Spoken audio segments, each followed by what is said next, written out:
The room went quiet when Margaret Bennett lifted her glass and smiled at me like she had been waiting all night for this moment. "Since Clara is always hiding in the back," she said, her voice sweet enough to fool strangers, "why don't we let her sing for the bride?" A few guests turned in their chairs. Forks paused above plates. My sister-in-law Caroline sat at the head table in her white dress, still glowing from the ceremony. My husband Mark stopped laughing beside me and looked at his mother. I knew that smile. Margaret did not want music. She wanted a show. She wanted me standing under bright lights with every eye on my plain dress, my shaking hands, my unfinished education, and the quiet life she loved to mock. I felt my daughter Lily's small fingers curl around my wrist under the table. "Mom," she whispered, "are you going to sing?" Before I could answer, Margaret leaned closer, loud enough for half the table to hear. "Come on, Clara. Don't be shy. A wedding needs entertainment. Even an ordinary housewife can give us something to remember." A few people gave weak smiles, not sure whether it was a joke. It was not. Mark shifted in his chair. "Mom, maybe not now." Margaret's smile sharpened. "Why not? She spends money on voice lessons for Lily. Surely she knows something about music." The words hit softer than the older wounds but deeper. Because this was not the first time she had used music to make me small. And it was not the first time Mark had looked away too late. I stood slowly, feeling the cloth napkin slide from my lap onto the floor. The stage waited at the end of the reception hall, bright and empty. A microphone stood in the center like a question. I looked at Margaret's satisfied face. Then at Lily. My little girl's eyes were wide, full of worry and hope. And just before I took my first step toward the stage, I remembered the afternoon Margaret had almost stolen that hope from her. 3 months earlier, Lily had come home from her voice class with a paper star stuck to her sweater. "Mom, listen," she said, kicking off one shoe and forgetting the other. She climbed onto the living room rug and sang the little song her teacher had given her. Her voice was soft, uneven, and full of joy. She missed 2 notes. She forgot 1 word. Then she threw both arms into the air like she had filled a concert hall. I clapped until she laughed. "That was beautiful," I told her. "Really? Really?" She pressed both hands to her chest. "Miss Nora says my voice is growing." That sounds right. At 4 years old, Lily did not need perfect pitch. She needed safe ground. She needed music to feel like a place where her heart could run. I had learned that the hard way. I loved singing before I loved almost anything else. In high school, I led the choir, spent lunch breaks in the music room, and sang until my throat ached. But life does not always leave room for dreams. My parents died when I was young. My grandparents raised me with tired hands and honest love. And by the time I should have been thinking about college, I was clocking into a factory before sunrise. Margaret never let me forget it. To her, I was the girl who had not finished school. The girl who married her educated son. The girl who packed lunches, folded shirts, worked part-time, and had no family name worth mentioning. She had been the top student at a respected music college. She made sure everyone knew it. In her house, music was not joy. It was proof. Proof of class. Proof of discipline. Proof that she was above people like me. That evening, while Lily was still humming on the rug, my phone buzzed. "Margaret." I almost let it ring out, but Mark was in the kitchen washing dishes, and I did not want another lecture about keeping peace. "Hello, Margaret." "Where is Lily?" she asked. "At her voice class," I said, then closed my eyes. I had said too much. Silence pressed through the phone. "Voice class," she repeated. "You enrolled my granddaughter without asking me?" "She wanted to try it. It's a gentle class. She enjoys it." "You don't know what is good training and what is wasted money. I will teach her." I gripped the phone tighter. "Thank you, but I want Lily to enjoy music, not feel forced. Enjoyment comes after discipline. She is 4. And that is why weak habits must be corrected early. I could hear plates clinking in the kitchen. Mark did not come in. She already has a teacher, I said.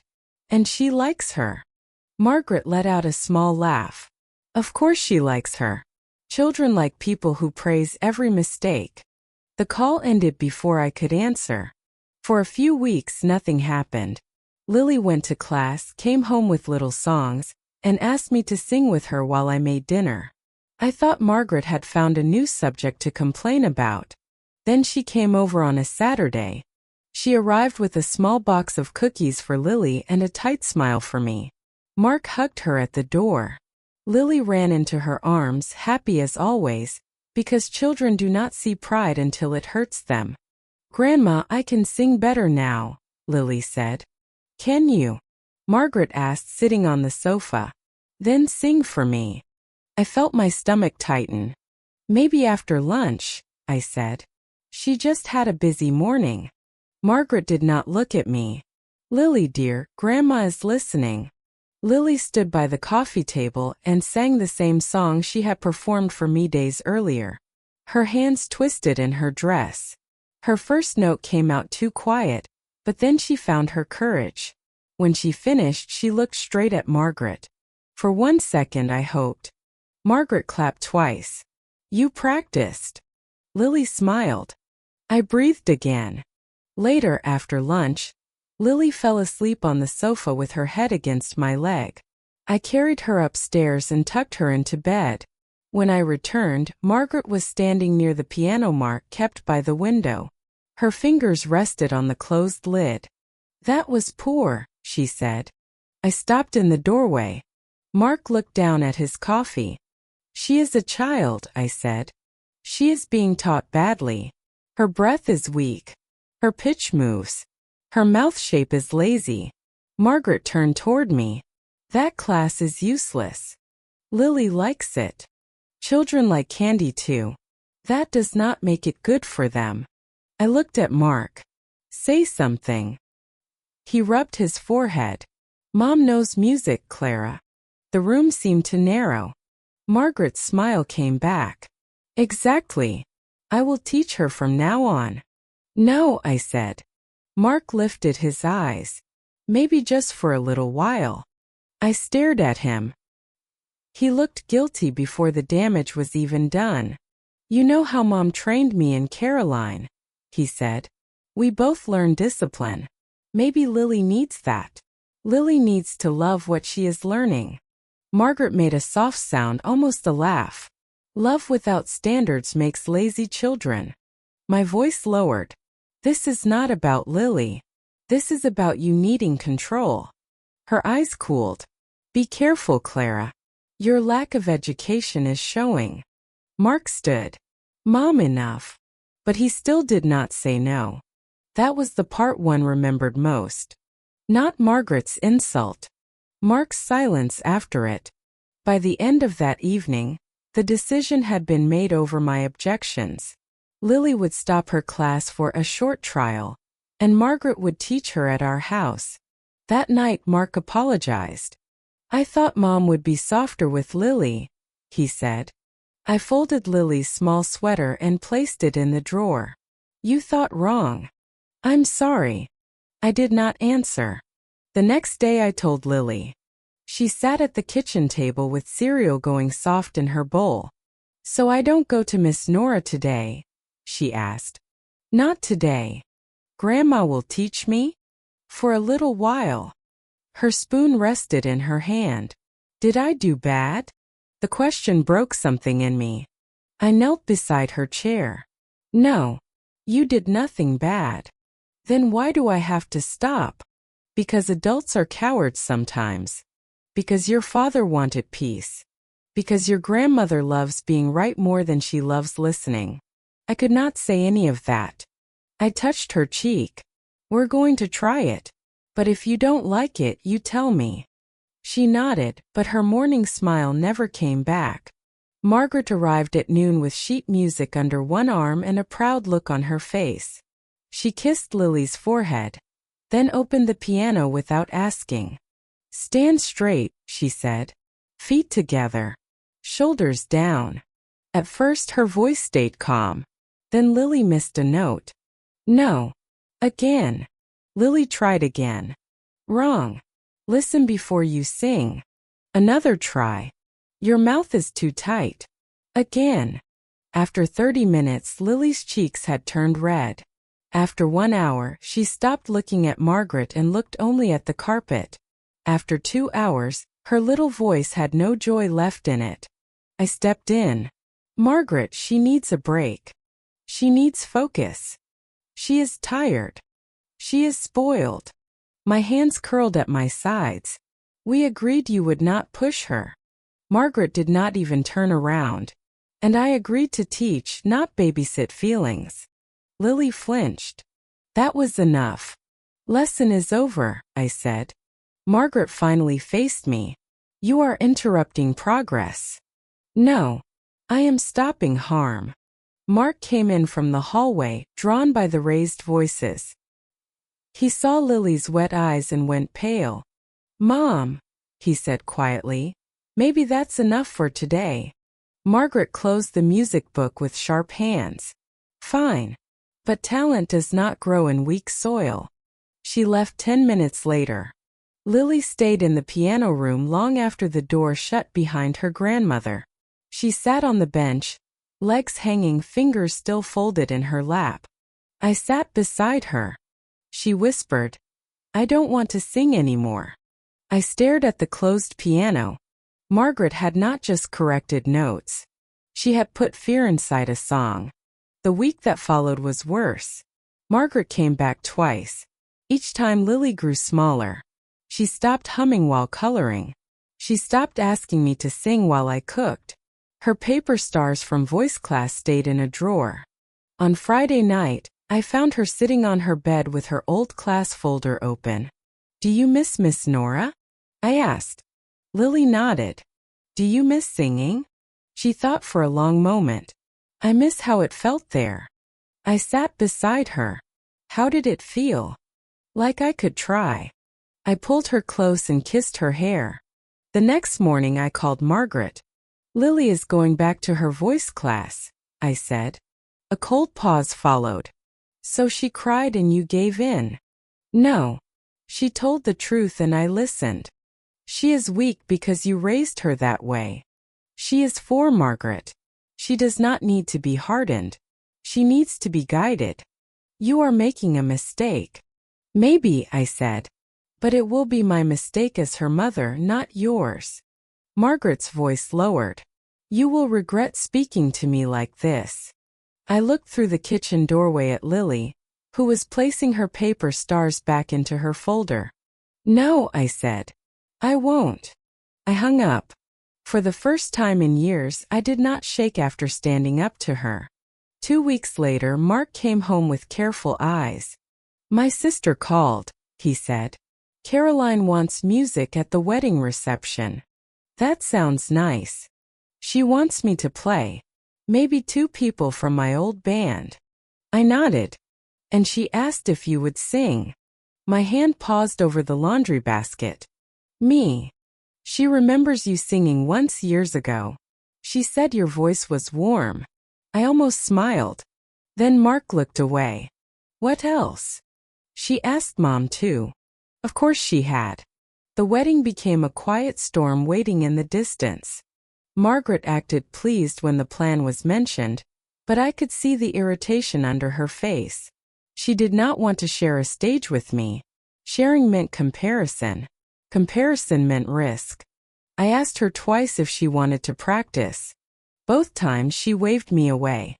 I trained properly, she said. People like me do not need to panic. So I practiced alone. After Lily went to bed, I stood in the laundry room where the walls held sound better. I warmed my voice quietly. I opened old songs I had not touched in years. My breath shook the first night. My throat tightened the second. By the fourth, something in me began to wake. Not pride. Not revenge. Something steadier. A memory of the girl I had been before life taught me to lower my voice. Lily heard me one night and stood in the doorway with her blanket around her shoulders. "Mom," she whispered, "you sound like the ladies in the big music videos." I laughed softly. "Go back to bed. Can I listen one more minute?" So I let her. She sat on the floor with sleepy eyes while I sang the last few lines. When I finished, she did not clap. She just smiled like she had found a secret. On the wedding day, Caroline looked beautiful, Mark played beautifully, and Margaret behaved beautifully until the moment she thought she could win. Just before our turn, she touched her throat and sighed. "I don't feel well," she said. "Clara can sing alone." Mark frowned. "Mom, we practiced this arrangement for two voices." I said I'm not well. Then she leaned toward me, her perfume sharp and heavy. "Unless you're too frightened," she whispered. "It must be hard, standing in front of educated people when you are used to hiding behind chores." I looked at her. She smiled. The same smile from the phone call, from the piano room, from every dinner where she turned my life into a joke. My daughter sat at the front table, watching me with both hands pressed together. Caroline's guests waited. The microphone stood empty. And Margaret, certain she had trapped me, lifted her chin and said, "Go on, Clara. Let everyone hear what you can do." I did not move right away. For 1 second, I stayed beside the table and listened to the room breathe. Glasses clicked softly. Someone laughed near the back, not knowing anything had changed. Mark looked at me with panic in his eyes, but I was not looking at him. I was looking at Lily. She sat very still, her small face turned up toward me. Not scared, not confused, just waiting. And I knew then that this was not about Margaret anymore.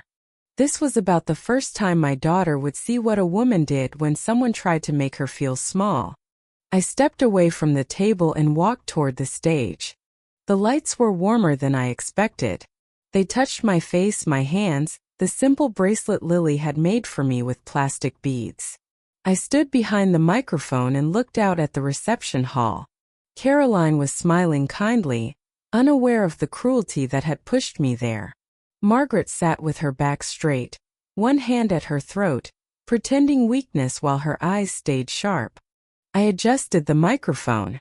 "I was supposed to sing a duet tonight," I said calmly. "But Margaret isn't feeling well, so I'll sing something else." A few people nodded with polite interest. Behind me, Mark lowered his hands from the piano, uncertain. I gave him a small look. He understood. He began to play the opening notes I had practiced alone in the laundry room after everyone had gone to bed. The first note left me softer than I planned. Then the second came stronger. By the third line, the room changed.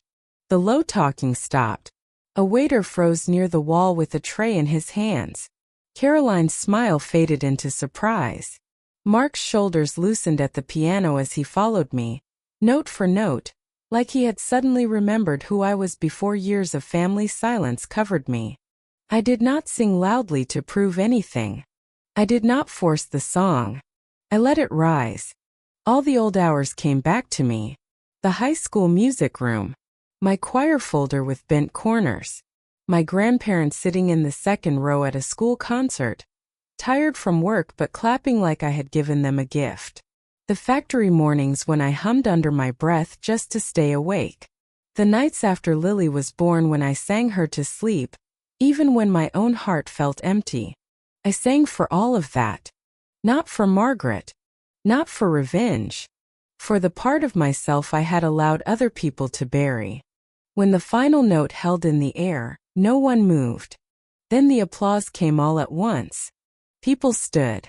Chairs scraped back. Caroline pressed both hands over her mouth. Mark looked at me like he was seeing me from a distance and close up at the same time. I stepped back from the microphone with my heart beating hard. Then Lily jumped from her chair. "Mom!" she called, her little voice clear across the room. That was beautiful. Some guests laughed softly, touched by her joy. I smiled at her, and for the first time in weeks, she smiled back without fear. When I returned to the table, Lily wrapped both arms around my waist. "Can you teach me that one day?" she whispered. "One day," I said. "When you want to." Margaret's face had gone stiff. Her hand still rested near her throat, but she had forgotten to look sick. "That was dramatic," she said. I sat down slowly. "Thank you." "I didn't say it was good." "You didn't have to." Her eyes flashed. Before she could answer, Caroline stood from the head table and lifted her glass. "That was amazing, Clara," she said. "I had no idea." The guests clapped again. I shook my head embarrassed, but Caroline was already looking toward our table. "Mom," she said brightly, "you should sing too." Margaret blinked. The room turned toward her. Caroline's smile was open and honest. "You taught me and Mark so much about music when we were little. I'd love to hear you sing at my wedding." For the first time all evening, Margaret had no prepared answer. She touched her throat again.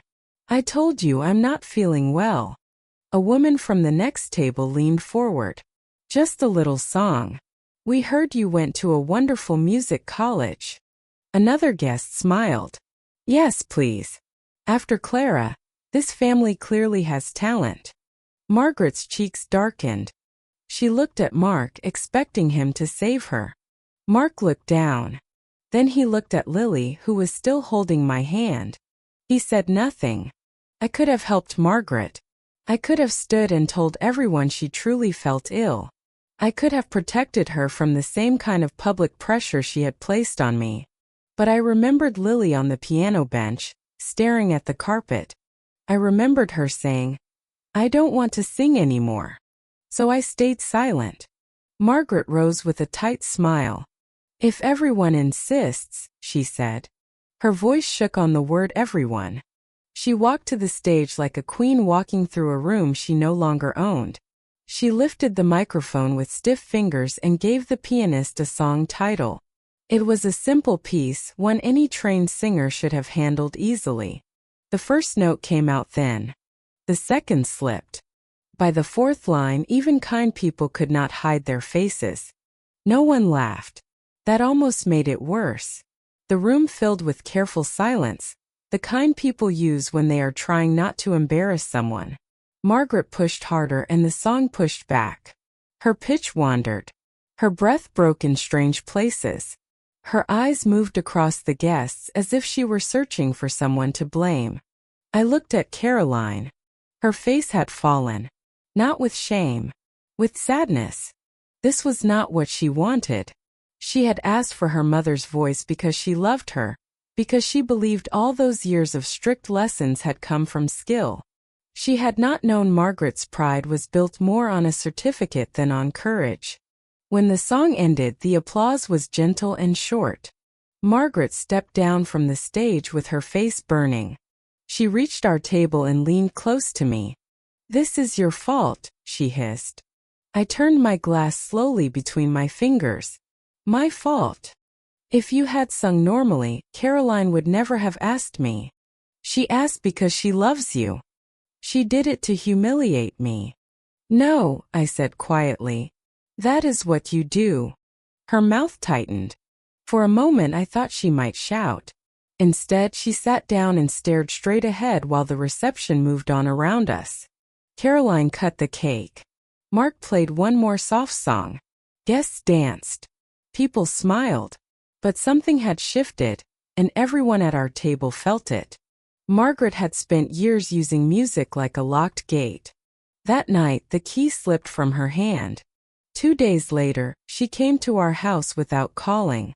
I opened the door and found her standing on the porch in a dark coat, her lips pressed into a thin line. "We need to talk," she said. I stepped aside because Lily was at school and Mark was at work. For once, there was no child in the room to protect from her voice. Margaret walked into the living room and placed her purse on the chair, as if she still owned the air around her. "I want an apology," she said. "For what?" "For embarrassing me at Caroline's wedding." I looked at her for a long moment. Outside, a car passed slowly. Inside, the piano sat closed by the window, the same piano where Lily had learned fear. "I didn't ask you to sing," I said. "You knew what would happen." "No. I knew what you told everyone for years. That you were trained. That you knew better. That people like me should stay quiet." Her face hardened. "Do not twist this." "I'm not twisting anything. You showed off." "I sang because you forced me to." "I did not force you. You pushed me toward that stage with every insult you could fit into one breath." She looked away. I stepped closer but kept my voice calm. "You called me uneducated. You called me ordinary. You mocked my family, my work, my place in this house. I let a lot of it pass because I wanted peace. But then you aimed it at Lily." Margaret's eyes flicked back to mine. That child needed discipline. That child needed joy. She was learning nothing. She was learning to love music. You turned it into something she feared. Margaret lifted her chin. "You are too soft." "No," I said. "I am her mother." The room fell still. I went to the small cabinet beside the piano and opened the drawer. Inside were Lily's paper stars from voice class, the ones she had hidden after Margaret's lessons. I took them out and placed them on the table between us. "She put these away after you taught her," I said. "Not because she stopped loving music. Because she thought music stopped loving her." Margaret stared at the stars. For the first time her face changed. "Not much. Just enough." I continued. "You wanted her to sound perfect. You never asked if she still wanted to sing." Margaret swallowed. "I wanted her to be better. You wanted her to prove your methods still worked." Her eyes filled with anger again, but it did not rise as high this time. "You think one good song makes you better than me?" "No." "Then what do you think?" I looked at the piano. "I think being good at something does not give you the right to crush someone who is learning." She had no answer. So I gave her the truth she had avoided for years. "You were not embarrassed because I sang well. You were embarrassed because the room finally saw the difference between love and control." Margaret's fingers tightened around the strap of her purse. I expected another insult. A sharp one. Something about my schooling, my parents, my marriage. But her face had gone tired in a way I had never seen before. "Music was not kind to me," she said quietly. I did not speak.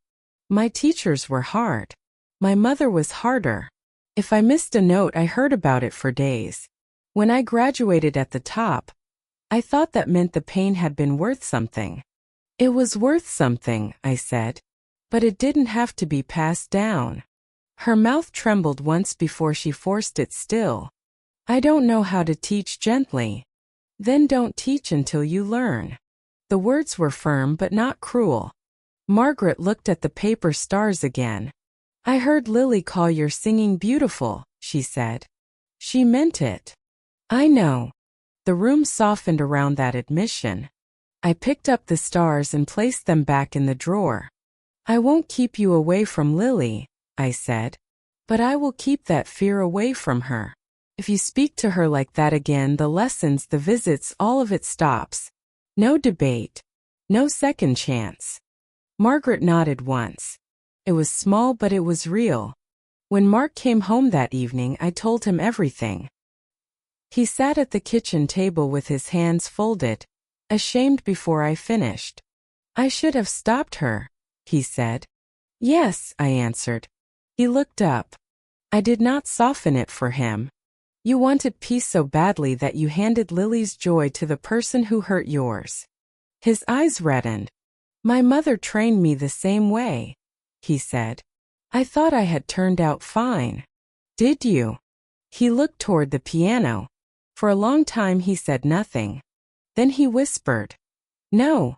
That was the first honest thing he had said about it. After that, things did not become perfect. Families do not change in one clean scene. Pride does not leave quietly. Guilt does not heal just because someone finally names it. But the house changed.